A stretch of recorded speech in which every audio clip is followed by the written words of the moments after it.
morning, everyone. Welcome back to Savannah Community Headlines Live. Today we have a special edition of our program where we're speaking to members from the Racial and Ethnic Approaches to Community Health Grant. We have Armand Turner with us today, Nichele Hoskins, and Dr. Douse. Hello, everyone. Welcome. My name is Rena Williams, and I am your host. Those who know my soul call me Franny. My name is Rena Williams, and it is Monday, May 10th. Time flies by. So welcome, everyone. I'm the owner of Guided Surrender, a lifestyle and wellness brand. I'm a wellness guide. I'm also a certified yoga teacher. And in this special edition of Savannah Community Headlines Live, we're going to hear more about COVID vaccinations. We're going to talk about what's going on with Tide to Town and some updates about what's happening in our community. So let's call on today's guest. Hello, Nichele. Hello, Armand. Hey, Franny. How are you? Good. Hi. Morning. Good morning. How y'all doing? Good. How are you? Good. Good. I'm so happy to have you all here this morning. Did everybody have a lovely weekend? Definitely. Yes. We did. Happy Mother's Day to any mothers. Mother's Day. I hope everyone had a beautiful time and celebrate themselves. And I hope, moms, you did exactly what you wanted to do. I know for the moms in my family, I know for my sister particularly, it was just eat the food she wanted to eat and be left alone. So whatever you want, whatever's clever, right? Beautiful. So let's just jump in and get started today with just what's going on in the community and any updates that we have about what's happening, what we would like for anyone to know. We have a few community headlines that I'll share with you first and foremost. And so it looks like there are, right now, one thing we do want to spotlight is the free faith and nutrition training for Savannah church groups. And it's called the FAN training program. This is an online training that you can access. And I'll throw up an email for you to reach out to that you can discuss how this training will work. And you can also get this training. Basically, it's about getting church groups more knowledgeable and integrated with nutrition and healthy eating and learning how we can do that collectively. And so here is that for all of you to see. Oh, Franny, can I add a little bit about that? Yes, please. I have the email below is for you to reach out. In there. Go ahead, Nichele. Yeah. No, Armand and I have had a chance to take part in that training, and it's just really exciting to see, churches as they expand to, different parts of people's lives and trying to help it in all parts of people's lives. To include, changing their culture, and changing their health culture or improving their health culture. And it's, one might say, what part, why churches? And, a lot of people spend a good deal of time there. A lot of people get a good bit of their meals there. So, you'll see some churches have incorporated seated exercise during the sermon. Others have one added a gym, and another they have a little snack bar. So they in addition to the honey buns and the sodas, they've added water and fruit. So these little changes, led by each individual church, after this training, has been really remarkable. Yeah, and if we think about community and these conversations that we're having collectively about our health and about our wellness and about wanting to be on that journey together, the communities in which you're having these conversations are great places to begin to start infiltrating. Well, not infiltrating, that's a really intense word, but to start planting these seeds of knowledge and of hope for just changing the way that we think about our food and nutrition and our health and wellness. And if we think about our churches, if we think about the places where we're with our families the most, the groups where we congregate, it's really nice to collectively be on the same team. Right. Keeping us healthy, the team that's keeping us in wellness and above the wellness line, as I like to say. It's not about waiting until we don't feel well. It's doing life well. And so that we can have an amazing time living. It's not about trying not to, it's not about the end, it's about the present time of living well. So that's such an awesome opportunity. It expands beyond just church groups. Yes. Does anybody have any? It is just, any congregation of any, it can include any congregation. So church, mosque, that, but yeah, no, it is focused on congregations, and there is a stipend available for those who start putting these options together, healthy options, because it's not about, punitive, we're cutting off the fried chicken at the repast, it's not that. It's like, well, we've got baked and we got fried, so it's, really, really small changes, and with a stipend, the fan training and the money therein can help people make, small changes that will stick. I think another good thing about that training too is so many different faith-based organizations are together and talking to each other, so they can bounce ideas off of each other and figure out what's working for one church or what's not working for another, and use that for their own. So it's a great opportunity to network with other organizations as well. That's a really good point. Oh yeah, great. That is a really awesome point. If you have any interest in signing up for fan training, or if you just want to get more information about it and think it would be a good fit for your group, there is an email below, fanforlife@mailbox.sc.edu. You can reach out to that email and request more information, and they'll be happy to explain the program a little bit more to you and provide some options for getting you signed up. So thank you all so much for chatting with us a little bit more about that. And here is just the flyer that you might see going around to discuss fan training. Open enrollment the enrollment is now, and you are eligible. If you are eligible, you can go ahead and sign up. So thank you. I want to say one quick thing. It used to be in person, but now it's self-guided. You do it online, you take your time, you do it in your own time. So that's another great thing about it. Yeah, which is nice. I'm loving these online classes that have been birthed from. It's one of the benefits, because you're getting all this like education. A lot of them is, I know even Bank of America has something that they do where it's like even business courses for completely free. It's just you do it virtually and you move through your own pacing. I've seen all kinds of trainings that are online now that you can access at your own time, at your own pace, and just get that knowledge in. So that's a really, really helpful tool that we have benefited from getting through this time. Speaking of COVID, what's going on with COVID vaccinations in the area? I know that Dr. Douse and Nichele, you'd like to share some information with us. Sure, yeah. Well, I'm going to give the floor to Dr. Douse, and she is the CEO of J.C. Lewis Primary Healthcare Center. Good morning, Dr. Douse. Good morning, Dr. Good morning. Good morning. I'm excited to be on your Savannah Community Live. We are vaccinating. We have all 3 vaccines here at J.C. Lewis Health Center at our 5 Mall Annex in the Oglethorpe Mall parking lot next to the main library. We have COVID. We have Moderna vaccines as well as Pfizer and Johnson & Johnson. We just recently, with the halt of Johnson & Johnson vaccines, we started back initiating those vaccines as of last week, Wednesday. The DPH as well as CDC and FDA released for everyone to resume those vaccines on April the 23rd. But we started back last week Wednesday, with the vaccines. So they've been going really well. The vaccines have slowed down some, as well as the testing. So I think it's important for the community to know that it's still really, really important to ensure that not only you all get tested, but vaccinated as well, to protect our family members, our friends, our coworkers, because we still have active, virus out there. We still have individuals presenting to the health center asking for a rapid test.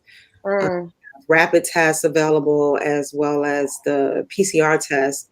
And the interesting thing is a lot of the airlines are now asking for proof that you've had a test within the last 24 to 48 hours before you can fly internationally. So we do have plenty vaccines. Our wait time is very, very short. We observe for 15 minutes and 30 minutes if you've had any type of anaphylactic reaction in the past, but normally you're here in the door, out within a matter of 20 minutes. So our lines are really, really short. We've also, let me just say that we've also been active with the homeless community as well, ensuring that we work closely with those partners within the homeless community, ensuring that sheltered as well as unsheltered individuals are vaccinated as well. And initially, we started out with the Johnson & Johnson vaccines because it was kind of like a one and done situation because that community is so transient. And we thought that it would be difficult to locate them for the second vaccine. So we started out with the Johnson & Johnson vaccine. But after the halt occurred, we started with the Pfizer vaccine. So now there's a choice. We're taking out the Pfizer vaccine as well as the Johnson & Johnson vaccine. So we're giving individuals a choice. We certainly updated our protocols and our guidelines in terms of the Johnson & Johnson vaccines. I will say that all three vaccines are still very safe. They've been proven by the for emergency use, and the studies have been well investigated. And I still encourage vaccination so we can get past this pandemic. Dr. Douse, I wonder what do you say to people who are, I know some people are calling them hesitant, but to me, you know, we all have questions, and I say there are people who still have some questions about the vaccine. And we talked a little bit about its safety. Some people are a little suspicious that it came out too quickly.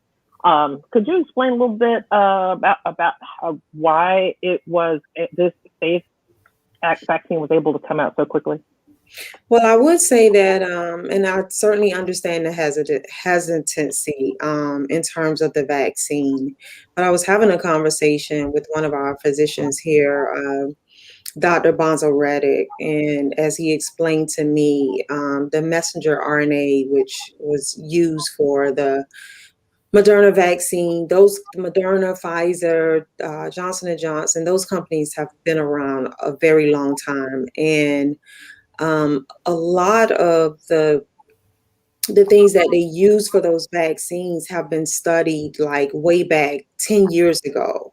It just seems like the vaccine was put out very quickly, but it's been around for well over 10 years. It's just a lot of money and effort was placed on the COVID pandemic since it impacted the U.S. Greatly. So it was a lot of energy and a lot of money placed in that particular situation to get the vaccine out really, really quickly to kind of control the pandemic. But in terms of the vaccine, the ingredients, the things that was used for those vaccines has been studied, and we've been using them like for years, greater than 10 years. So it's not something that just appeared and we started using it for the vaccine. The ingredients that were used were studied like for years. It just seems like it came out quickly, but a lot of resources and money were placed behind it to try to get it out really quickly to perhaps control the virus. So maybe not. Forgive me if I oversimplify, but it's like we've always had the cake recipe. We've always had that mix, but it's like we had to come out with another flavor because this is a particularly unusual coronavirus. We've been able to address coronaviruses of all of different types. Is that kind of the basic analogy? Yes, that's kind of the basic analogy. And just to know that before these vaccines are released, there are several different phases that the vaccines have to go through before they're released, even for emergency use only. Thousands and thousands of individuals were tested for the vaccine. And I think each vaccine brings kind of like their own flavor, so to speak, because they're tested on different individuals. They're tested on different variants of the virus. So you can't, it's like comparing apples to oranges. You can't put them all in one basket, so to speak. But they've all have been proven to be effective to decrease death and to stop the spread of COVID-19. And I think one of the other things Dr. Reddick, I believe, has said is that the other reason they came out so fast is that other drugs were put on hold. It's like, okay, so the traffic, we put the stoplight on the roll, the rest of them for a little bit, and then the other vaccines were able to move quickly. Absolutely, absolutely. But yeah. Do we have any information or anything that we can speak on regarding fear of symptoms? I know a lot of people are withholding or have questions about symptoms from the vaccine, and that might be a reason why we're not hearing those questions in large forums. And so if we could maybe shed some light, and if anyone has a question about that, you could drop it in the comments for us as well, and we'll see if it's something that we can shed some light on for you. And what are they doing? Oh, go ahead. I'm sorry. And we do hear, even when individuals present for the vaccine, the question is, am I going to get sick? Will I get COVID from the vaccine? And that question is no. You cannot get COVID from the COVID vaccine. There's not any live variants of the virus within the vaccine. So that one myth out there is no. There is, and it states on the literature, you can have flu-like symptoms. Most of the symptoms are pain from the injection site that can last for, mainly it's been lasting within like 24 hours, 28 to 48 hours, that pain is gone. You can have some flu-like symptoms, headaches, fevers, fatigue, weakness, but normally those symptoms are gone within 48 hours. And we see that those are rare symptoms, but we still have to mention that it can occur. But it's normal to expect those flu-like symptoms, so to speak. Certainly, if you have any type of allergic reaction where you can't breathe or anything like that, then they would need to present to the ER. But we haven't had any of those cases so far, and not that I know of in this area. Okay. So they're far in between. Okay, got it. I wanted to, in addition to the JC Lewis's offerings, there are, as you know, plenty of places around, other places around the city that are offering vaccines. JC Lewis has been offering them, since day one. And I don't know how many other places offer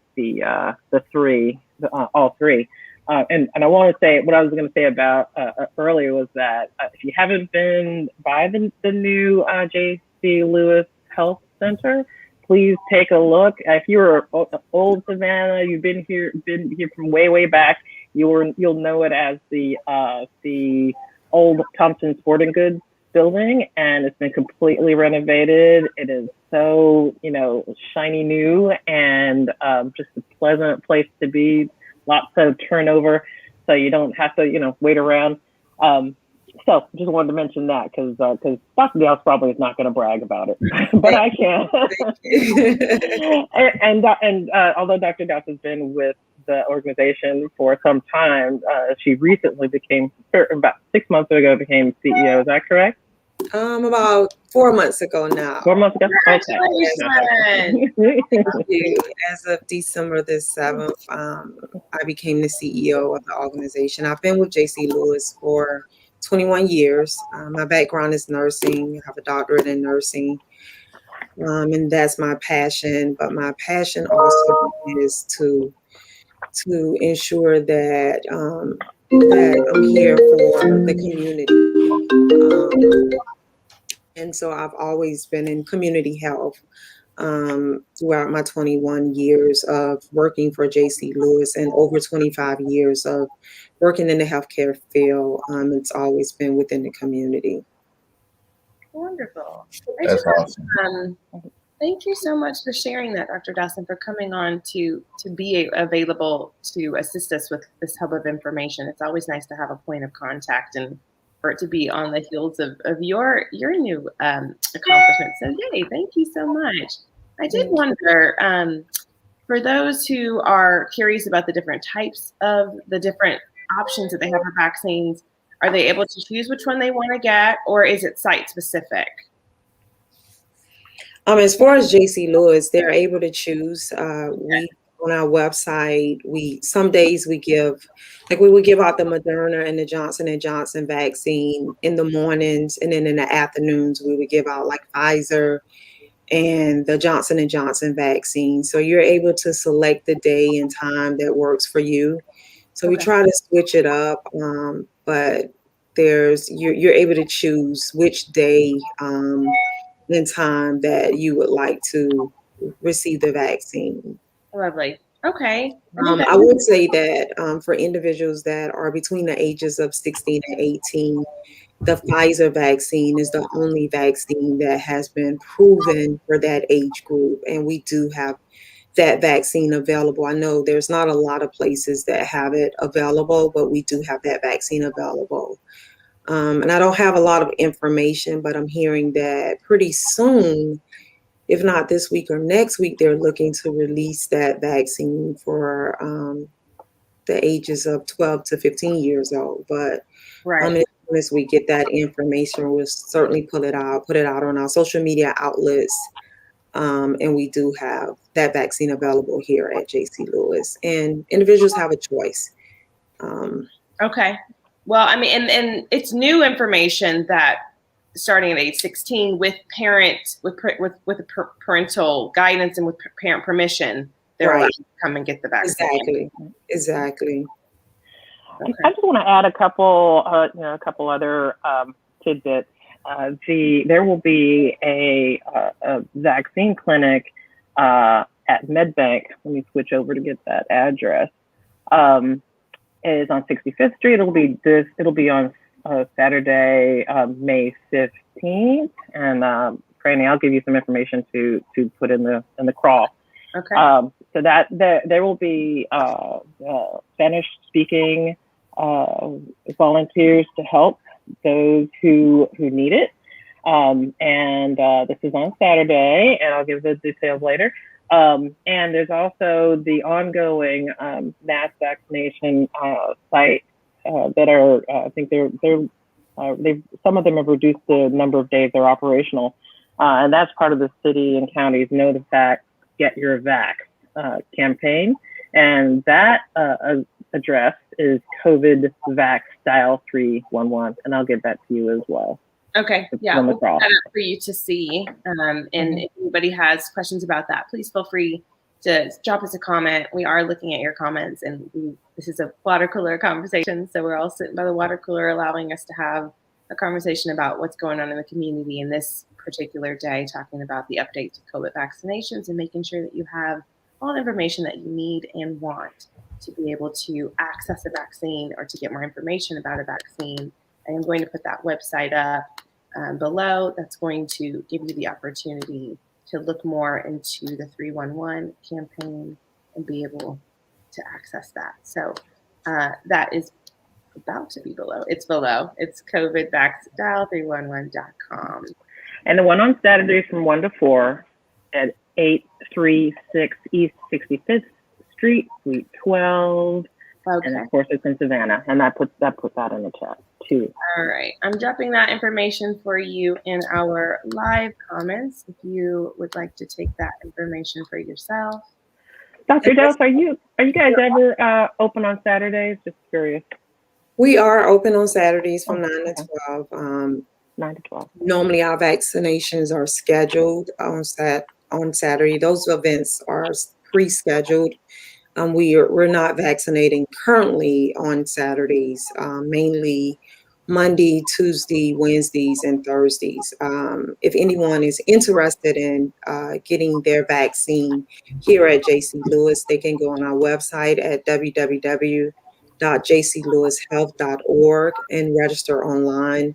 We do accept walk-ins as well. However, online registration is preferred, or they can call 912-495-8887 to receive more information in terms of registering for the vaccine as well.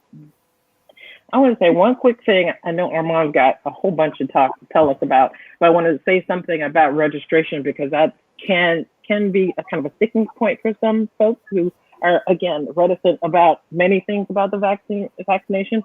And as Dr. Douse and others have explained to me, it's not just a matter of kind of, keeping tabs on you, but it's really important so that we don't waste vaccine to make sure that we have people scheduled. For example, if there's there's 6 doses in a vial and you schedule 6 and one person doesn't show up, you end up with this extra dose. So the registration is largely a matter of trying not to waste any vaccine. And I know Dr. Douse is very proud of the fact that her office has not wasted a single drop. Yes, that is true. And I think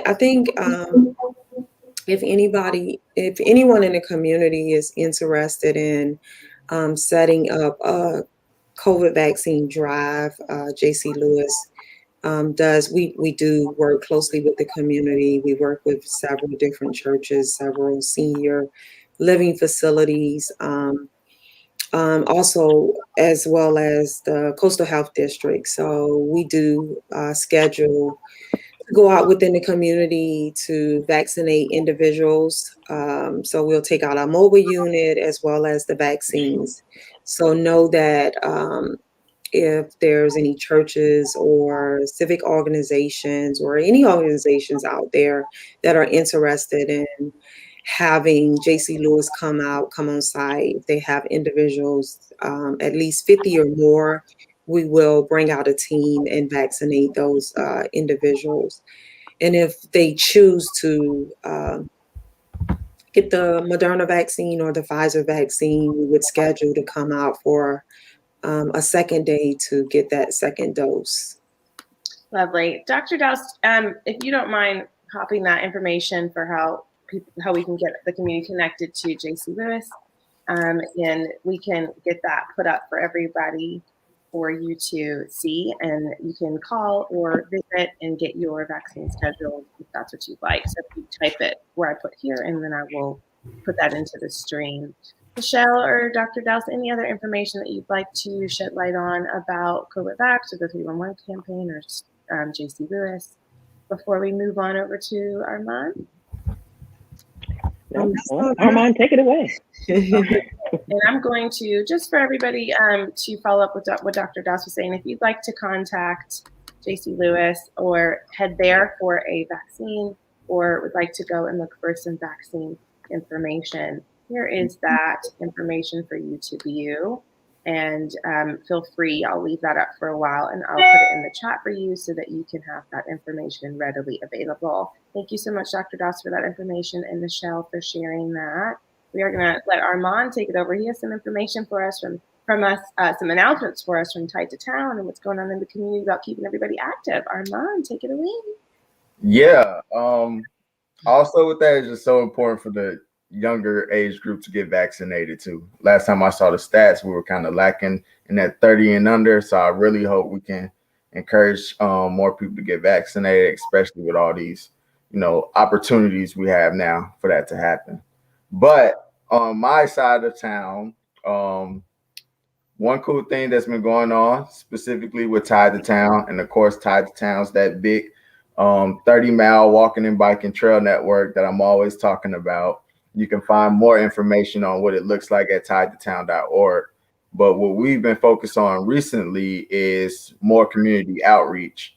And over this past month, we met with two communities that we're looking forward to working with over the next couple of weeks. We met with Edgemere, Sackville neighborhoods, and just this past weekend, we spoke at the Eastside Concerned Citizens neighborhood meeting. And both of those were awesome opportunities to really talk to the community, get some feedback from them.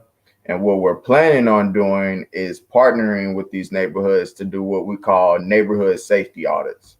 And the whole point of these audits is to meet with community members and literally walk the streets of their neighborhoods, walk the blocks of their communities, and really discover where those barriers exist. So we want to know, how can Tide to Town best serve these neighborhoods, and we want to find that out from those people who actually live in the neighborhood. So we've gotten some great feedback so far, and we're planning on using this new audit app that we've helped develop to help us digitally log all this information. And so it's just a great opportunity, we think. And as the months go on, we're going to branch out to a few more neighborhoods this year. And it should be awesome feedback that we get for the Tide to Town route. Wonderful. Armand, we're going to hold for 1 second and get more information about that and allow for any questions or comments to come in. We are going to say thank you, Dr. Douse, for coming on, and for everyone who had questions for her. Again, I'll put the information up for Gracie Lewis, and so you can contact her if needed. Dr. Douse, thank you for being here, and we hope you have a great rest of your day as we close out. Thank you. And thanks for having me. You all be safe. You too, my love. Bye. Okay, so Armand, thank you so much for sharing that information about Tide to Town and about wanting to get connected. So how do we get community members connected to Tide to Town?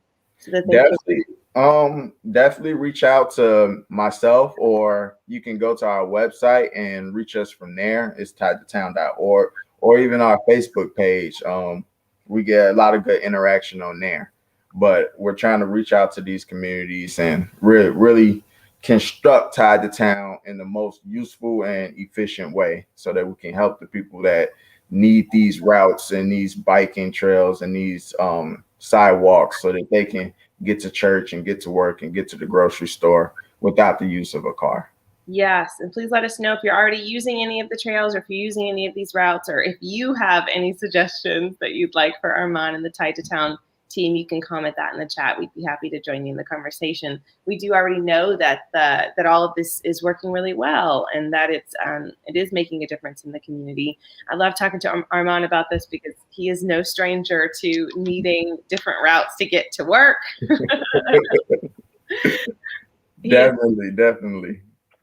I got a new bike probably about 4 months ago now, and so I've been really getting some good use out of it recently. I've been out on the Truman Linear Park Trail, and it's still gorgeous. And we're working on getting Police Memorial Trail reopened, and that should be open by the end of the summer. So a lot of great opportunities to get out on your bike and really get some physical activity. Wonderful. We do have a guest that just popped in. I'll have you join us.